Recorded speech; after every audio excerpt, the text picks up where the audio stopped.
కర్రగుట్టలోకి police బలగాలు చొచ్చుకు వెళ్తున్నాయి. నేడు రేపు మరొక భారీ ఎన్కౌంటర్ చోటు చేసుకునే అవకాశం కనిపిస్తోంది. ఇప్పటికే హిడ్మా టార్గెట్గా భద్రతా దళాలు ముందుకెళ్తున్నాయి. కర్రగుట్ట చుట్టూ దాదాపు 25,000 మంది పోలీసు బలగాలు మోహరించినట్టుగా తెలుస్తుంది. మొన్న 24న జరిగిన ఎన్కౌంటర్లో హిడ్మా దళ సభ్యులు మృతి చెందారు. అది కంటిన్యూ అవుతూనే ఉంది. ఇప్పటికే కూంబింగ్ జరుపుతున్న నేపథ్యంలో అటు భద్రతా బలగాలు పోలీసులు కూడా ఎండ వేడిమికి డీహైడ్రేషన్ గురై అస్వస్థకు గురవుతున్నారు. మరోవైపు లోపల సొరంగాలు కూడా గుర్తించినట్టుగా తెలుస్తుంది. ఈ నేపథ్యంలో కర్రగుట్టను జల్లెడపడుతున్నాయి. వేలాది సంఖ్యలో పోలీసులు ఆ ప్రాంతంలో మోహరించారు.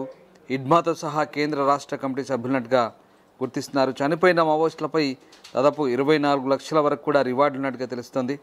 సో రకంగా కర్రగుట్టలో యుద్ధ వాతావరణం నెలకొంది. గుట్టల చుట్టూ డిఆర్జీ, బస్తర్ ఫైట్స్, అలాగే ఎస్డిఎఫ్, సిఆర్పిఎఫ్, కోబ్రా సహా మొత్తం 25,000 బలగాలు మోహరించాయి. అటు కర్రగుట్టల్లో హిడ్మా నేతృత్వంలో PLGA 1వ బెటాలియన్తో పాటు దండకారణ్యం స్పెషల్ జోన్ కమిటీ, అలాగే తెలంగాణ రాష్ట్ర కమిటీ, సెంట్రల్ రీజియన్ కమిటీల నక్సల్స్ కీలక నేతలు ఉన్నట్లు తెలుస్తోంది. హిడ్మాతో పాటు బర్సేదేవా, దామోదర్ ఇలాంటి నేతలంతా కూడా గుట్టల్లో ఉన్నారని సమాచారం. ఇటీవల ఇక్కడ కేంద్ర కమిటీ సమావేశాలు జరిగాయని ఛత్తీస్గఢ్ పోలీసులు అయితే చెప్తున్నారు.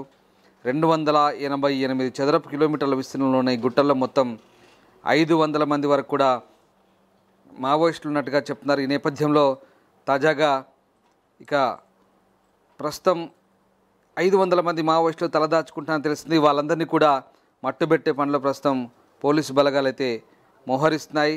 ఇక ఇప్పటికే 1-2 రోజుల్లో భారీ ఎన్కౌంటర్కు అవకాశం లేని వార్తలు వెలువడుతున్నాయి. ఆపరేషన్ కర్రగుట్టలు 8వ రోజున సోమవారం కూడా బలగాలు పెద్ద ఎత్తున కాల్పులు జరిపినట్టు సమాచారం. ఈ నెల 24న జరిగిన ఎన్కౌంటర్లో PLGA బెటాలియన్ చెందిన 3 మహిళా నక్సల్స్ మృతి చెందిన విషయం తెలిసిందే. మృతులు హంగి, సెంటో, శాంతిగా గుర్తించారు. ఈ 3 పైన 8 లక్షల చొప్పున 24 లక్షల రివార్డు ఉన్నట్టు పోలీసులు చెప్తున్నారు.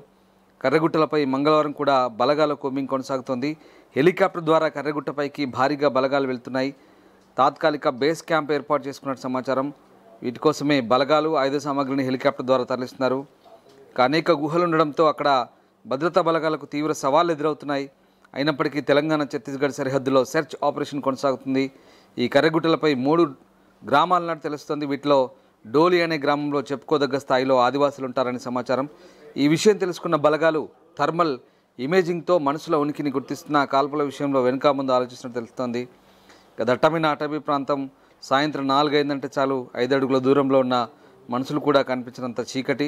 అందుకే ఈ ప్రాంతాన్ని మావోయిస్టులు సురక్షితంగా భావిస్తున్నారు. అందులో ఆ ప్రాంతం వారికి కొట్టిన పిండి. కానీ బలగాలకు మాత్రం కొత్తే కావడంతో ఇక్కడ ఇబ్బందికరంగా మారుతోంది.